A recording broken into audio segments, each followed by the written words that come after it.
Good morning, magandang umaga pong muli sa inyong lahat. At nandito na naman tayo sa ating Bible reading. So kahapon ang binasa natin ay ang Kings, ang Hari, chapter 1 hanggang 2. Tapos ngayon ay 3 hanggang 4 ng Hari pa rin.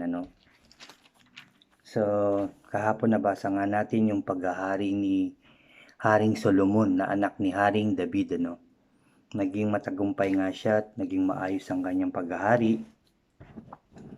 At di ba, at namatay yung kanyang pinaka-leader ni Haring David na si Joab, hanggang sa kay Shimei, hanggang sa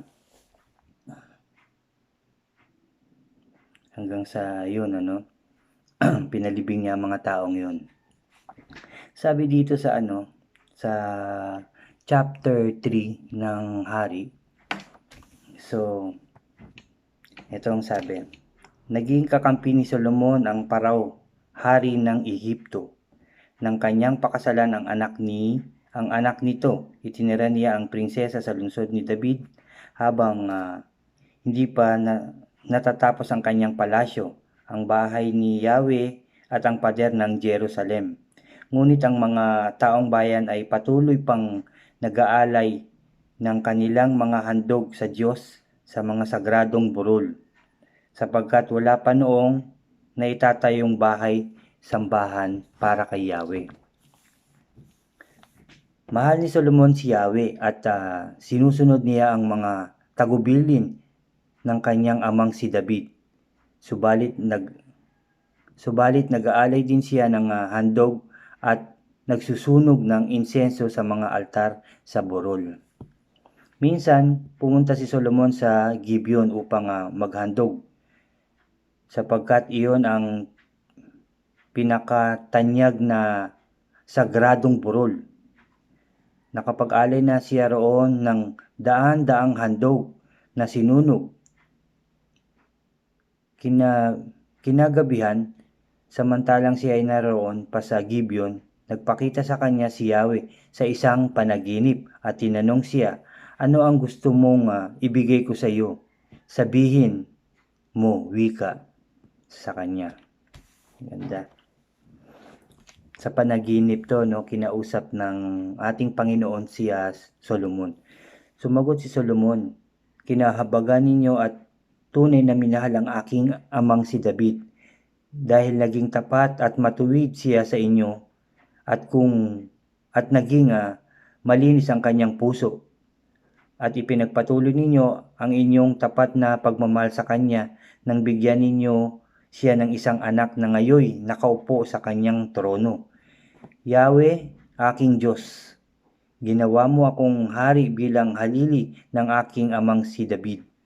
Kahit ako'y bata pa, walang karanasan, ngayon nasa kalagitnaan ako ng inyong bayang pinili. Bayang hindi na mabilang sa daming. Binigyan po ninyo ako ng karunungang kailangan ko sa pamamahala at kakayahang kumilala ng mabuti sa masama, sapagkat sino po ba ang may kakayahang maghari sa napakalaking bayang ito, sabi ni Solomon sa kanyang panaginip. Dahil ito ang hiniling ni Solomon, nalugod sa kanya si Yahweh. Sinabi sa kanya, dahil hindi ka humiling para sa iyong sarili o ng mahabang buhay o kayamanan o kamatayan ng iyong mga kaaway, kundi ang hiniling mo'y karunungang kumilala ng mabuti at masama. Yun ang hiniling ni Haring Solomon sa ating Diyos. Ibibigay ko sa iyo ang hinihiling mo. Bibigyan kita ng karunungan na walang kapantay, maging sa mga nauna o sa mga susunod pa sa iyo. Ibibigay ko rin sa iyo ang mga bagay na hindi mo hiningi, kayamanan at karangalang hindi mapapantayan ng sino mang hari sa buong buhay mo. At kung mamumuhay ka sa iyong ayon sa aking kalooban, kung susundin mo ang aking mga batas at mga utos tulad ng ginawa ng iyong amang si David, pagkakalooban pa kita ng mahabang buhay. Nagising si Solomon at noon niya nalaman na siya ay kinausap ni Yahweh sa panaginip. Pagbalik niya sa Jerusalem, pumunta siya sa harap ng kabanantipan ni Yahweh at nag-alay ng mga handog na susunugin at mga handog para sa kapayapaan. Naghanda rin siya ng isang salo-salo para sa kanyang mga tauhan. Isang araw, nagpunta sa hari ang dalawang babaeng nagbebenta ng panandaliang aliw at sabi ng isa, "Mahal na hari, kami po ng babaeng ito ay nakatira sa isang bahay. Nanganak po ako habang siya ay naroon. Pagkalipas ng 3 araw, nanganak din po ang babaeng ito. Wala po kaming ibang kasama." Sabi. Isang gabi, nadaganan po niya ang kanyang anak at ito'y namatay. Malalim na ang gabi nang siya'y bumangon at habang ako na may natutulog, kinuha niya sa tabi ko ang aking anak at dinala sa kanyang higaan at inilagay naman sa tabi ko ang kanyang patay na anak. Kinaumagahan, bumangon po ako upang pasusuin ang aking anak, ngunit natagpuan ko na lang na ito'y patay na. Subalit nang pagmasdan ko pong mabuti, nakilala kong hindi iyon ang aking anak, sabi ng naunang babae. Tumutol naman ang pangalawa at ang sabi, "Hindi totoo yan. Anak ko ang buhay at ang sa iyo'y patay." Lalo naman iginiit ng una, "Hindi totoo yan. Anak mo ang patay at ang akin ay buhay." Lalo namang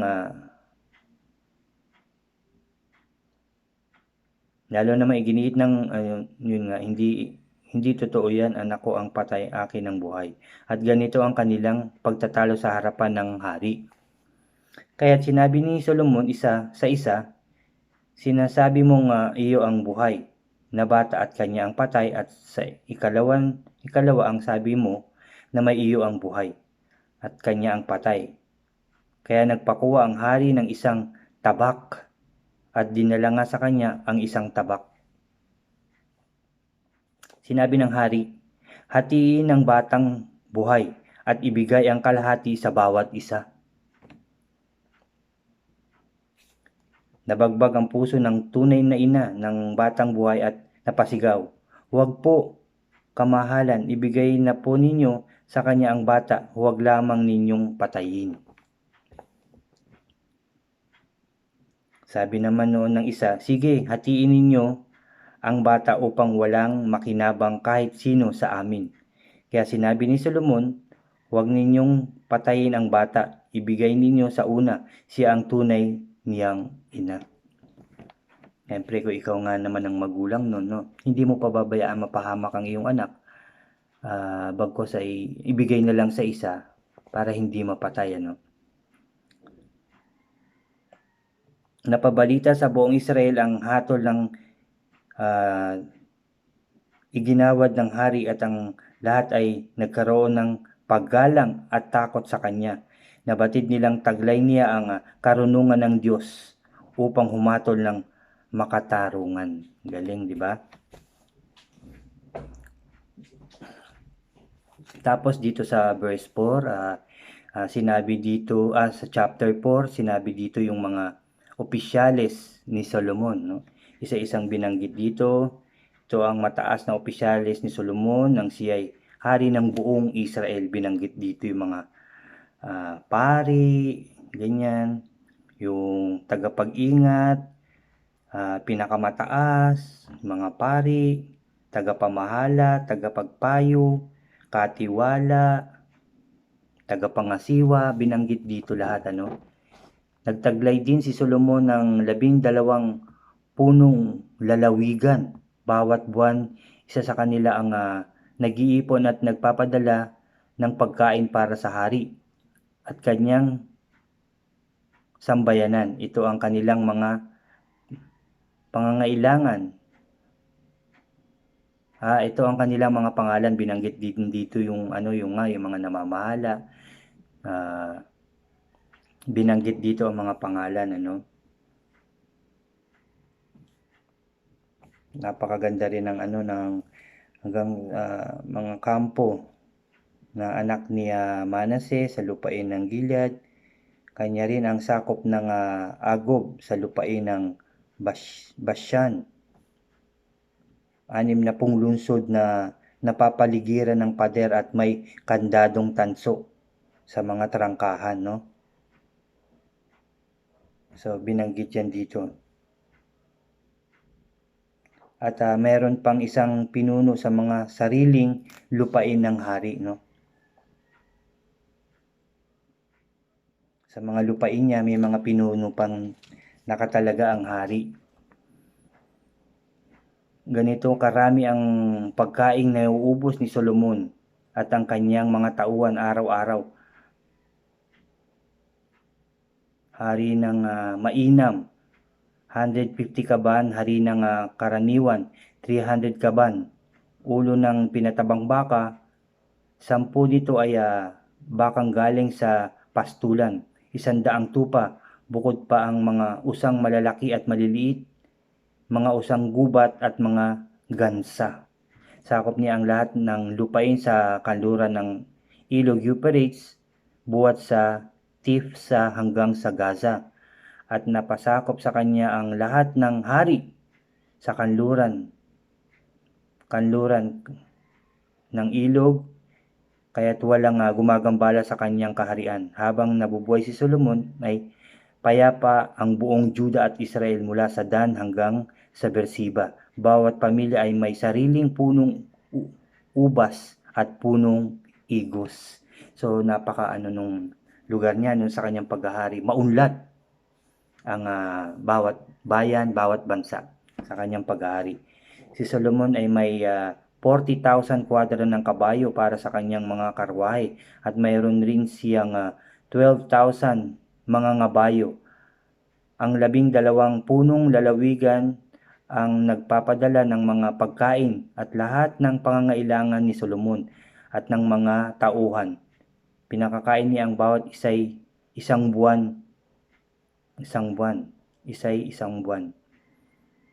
Kailan may hindi sila nagkulang, sila rin ang nagbibigay ng sibada at dayami para sa mga kabayong sasakyan at pangkarwahe. Pinadadala nila iyon kung saan kailangan. Walang kapantay ang katalinuhan at karunungan pinagkaloob ni Yahweh kay Solomon. Walang katulad ang kanyang kaalaman. Ito ay higit sa karunungan ng lahat ng mga matatalinong tao. Sa silangan at buong Ehipto, binanggit din dito na mas marunong pa siya doon sa mga matatalinong tao sa bansa ng Ehipto, sa ibang lugar, binanggit dito. Tapos sinabi pa rito siya ang may akda ng 3,000 salawikain. Kumanta rin siya ng 1,005 mga awit. Nakapagpapaliwanag siya tungkol sa lahat ng uri ng halaman mula sa cedar ng Lebanon hanggang sa isopong tumutubo sa pader. Ganun siya katalino. Napapaliwanag din niya ang tungkol sa mga hayop na lumalakad o gumagapang sa lupa. Gayon din ang tungkol sa mga ibon at mga isda. Dinadayo siya ng mga hari sa buong daigdig upang makinig sa kanyang karunungan. Pinapupunta rin sa kanya ang mga maraming mga tao upang siya'y mapakinggan. So, ganun siya katalino. Dahil sa karunungan ng kanyang hiniling, hindi yung kayamanan, Kaya ibinigay sa kanya ng Diyos lahat ng kanyang kakailanganin. Yung mga hindi niya hiniling, ipinagkaloob sa kanya ng labis-labis pa, Yun nga lang yung karunungan na marunong kang mag-isip ng tama at mali, 'no, yung karunungan na yun. Tapos, nagagawa niya yun, ito ang tama at yung mali ay hindi dapat. So, napakalaking halaga sa ating buhay yun. Ayun ay, isa sa napakalaking kayamanan na meron tayo kung tayo ay marunong mag-isip ng tama at mali, ano. Sinasabi lang dito sa aklat na ating binasa, yung kahilingan ni Solomon, 'no. Kasi tayo talaga ngayon, 'no, lahat ng tao, 'no, humihiling, nananalangin sa Diyos. Number one na siguro yung pangangailangan natin sa ating pang-araw-araw, dahil nga hindi tayo mabubuhay kung tayo ay walang pagkain, kung tayo ay walang trabaho, kung tayo ay walang pera, 'no. So, kahit ako, 'no, lahat naman siguro nananalangin na bigyan mo po kami ng aming makakain, Lord. Bigyan mo po ako ng magandang trabaho. Yung iba naman nananalangin na nawa, Lord, maka-abroad po ulit ako, O God. Yung mga ganyang panalangin, ano.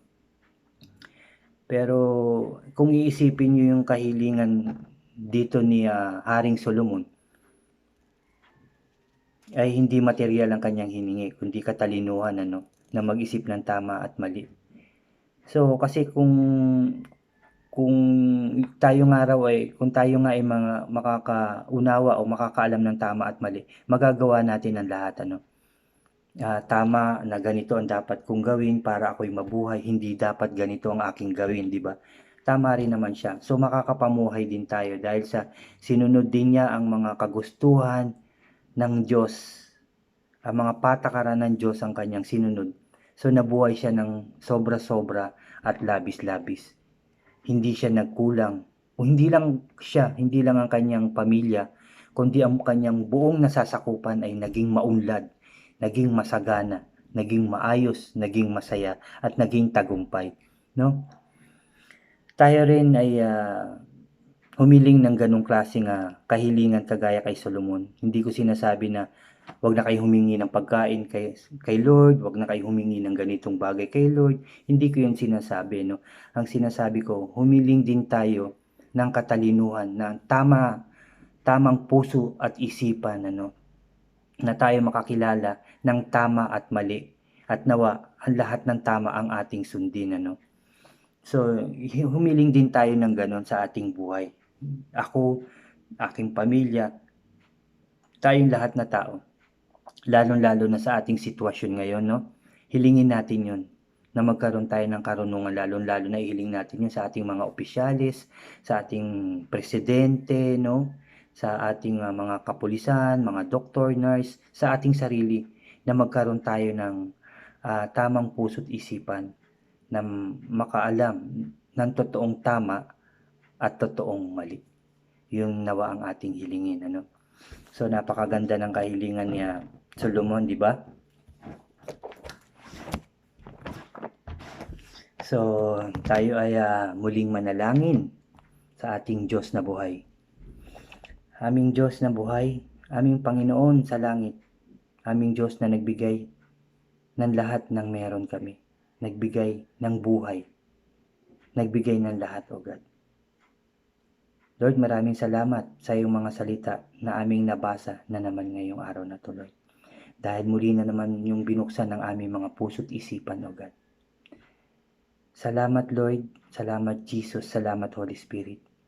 Nawa, Lord, lagi niyo kaming bibigyan ng lakas ng loob, talino, Lord, at sipag sa aming pagbabasa, pag-aaral, at pagbabahagi ng inyong mga salita. At nawa, Lord, lahat ng nagbabahagi ng inyong mga salita, maging ako na inyong lingkod, O God, ay puro salita niyo lamang ang ilabas ng aking puso at isipan na, at ilabas ng aking bibig, O God. Lord, wag mo kaming pabayaan. Itulad mo rin kami kay Solomon na humiling at manalangin ng Lord, ng talino, tamang puso't isipan, na makaalam ng tama at mali, O God. Bigyan mo po kami nun, O God, upang kami rin ay makapag-isip ng tama at mali, ng totoo, O God, upang maging maayos ang lahat, O Lord. Bigyan nyo rin ng ganong katalinuhan ang aming mga presidente, O God, aming mga mayor, aming mga barangay captain, kagawad, O God, ang mga doktor, nurse, Lord, pulis, sundalo, lahat ng tao, O God, bigyan mo po ng ganong puso't isipan at katalinuhan, O God, lalong-lalo na po ako, upang ang lahat ay maging maayos, maging masaya, maging maunlad, maging masagana, at mas maging tagumpay kami sa bawat isa, O God. Thank you, Lord. Thank you, Jesus. Thank you, Holy Spirit, O God. Lord, maisip nawa ng mga tao nga nasa pamahalaan namin, simula sa aming presidente pababa, O God, na puro tama lang ang isipin, lalong-lalo na sa sitwasyon ng aming buhay ngayon. Sa virus na meron ng aming mundo, sa pangangailangan ng aming mundo, O God. Nakikita niyo po ang sitwasyon at pangangailangan ng bawat isa, O God. Maawa po kayo sa amin. At nawa ngayon laging maging malinis ang aming puso't isipan na gumawa lamang ng tama, O God, upang mas maging maayos ang lahat. At naway magtagumpay na kami sa NCOV na to at maging maayos na ang lahat. In Jesus' name, Father God, in Jesus' name, magiging maayos na ang lahat, O God. At pabantayan mo po kami sa iyong mga libu-libong mga anghel, O God, upang maging maingat, upang ingatan ang aming mga buhay, ang aming mga tahanan, ang aming mga lugar, bansa at ang buong mundo, O God. Huwag mo kaming pabayaan araw-araw at pakinggan ang lahat ng aming panalangin, lahat ng nananalangin oras-oras, O God. Nawa ngay magkaisa kami sa aming panalangin, magkaisa kami na ang lahat ng tao ay lumapit lamang sa iyo. Dahil ikaw lamang ang aming Diyos, ang Diyos na makapangyarihan sa lahat, ang Diyos naming buhay, O God. Thank you, Lord. Thank you, Jesus. Thank you, Holy Spirit, Lord. Lord, siniselyuan ko na ng banal na dugo ng aming Panginoong Kristo na kami tagumpay na lahat, O God. Salamat, Lord. Salamat, Jesus. Salamat, Holy Spirit. Pinupuri ka namin at pinasasalamatan, sinasamba at dinadakila, O Diyos, sa tanging pangalan na aming Panginoon Kristo na aming tagapagligtas. Ang lahat ay magsabi ng Amen and Amen. Amen. Salamat po. Sarap talagang magbasa at manalangin, ano? Kasi sa tuwing tayo ay nananalangin, kinakausap natin ang Diyos. Kaya ayusin natin ang ating mga panalangin. At sa tuwing magbabasa tayo ng Biblia, ng kanyang salita, ang Diyos ang kumakausap sa atin. Tandaan niyo po yun. Magbasa po tayo ng Bible upang tayo ay kausapin ng Diyos at lagi tayong manalangin upang kausapin natin ang Diyos. Salamat pong muli. Magandang umaga sa lahat. God bless po sa inyong lahat. Mabuhay po tayong lahat. At dun po sa mga bago po ulit dito sa aking video, mag-subscribe po kayo, i-like nyo po ang ating mga video, ang ating mga Bible reading, ang lahat ng aking video i-upload. At i-click nyo na rin yung notification bell po para updated po kayo sa lahat ng video i-upload ko po. Salamat po muli. Lagi nyo nawa akong samahan sa ating pagbabasa at sa aking mga videos. Salamat. God bless. Mabuhay po tayong lahat.